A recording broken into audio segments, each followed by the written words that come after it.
So I tend to work with people who show me that there are themes going on.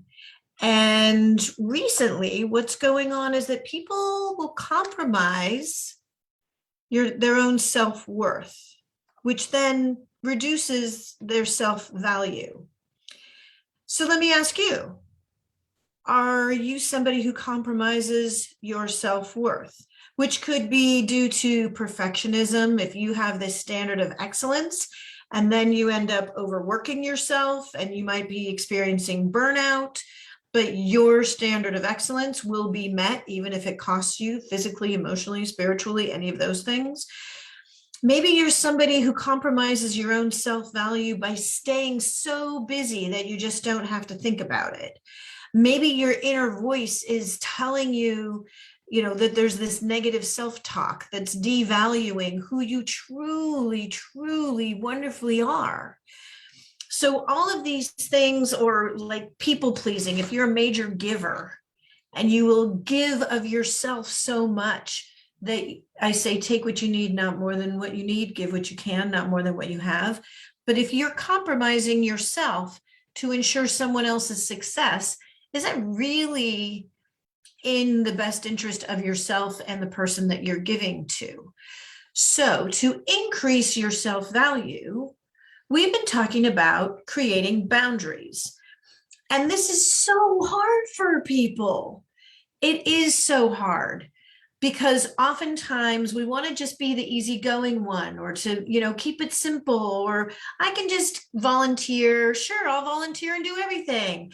But in fact, you're giving away more time and effort and your skill set than you may have if you're volunteering for too many things, staying so busy. So ensure that you're creating boundaries. It's okay to say no to things that you're not prepared to give if it's giving more than you have to give. You don't even have to explain why, but you can say that doesn't work for me right now. That's sometimes easier than just a hard no. You want to consider creating boundaries to protect your emotional space, to protect your personal space, to protect your rights, to protect your values. And I'm all about creating boundaries so that you are staying in your core value system and not looking for approval outside of your core value system, which is easy for me to say, but once it's, we're used to giving away the store, giving more than we have, it's often very easy to compromise our own self-worth and our own self-value for somebody, even someone who's outside of our core value system.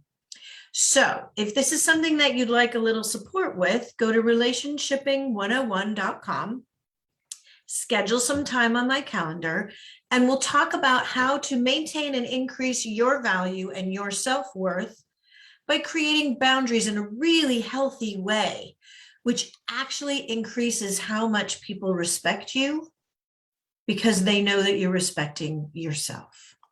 So protect your boundaries, increase your self-value and your self-worth, and know that you are valued and valuable. Relationshipping101.com, schedule some time with me. I'm happy to find out what's going on with you. I'm Michelle Hoffman, your relationship coach.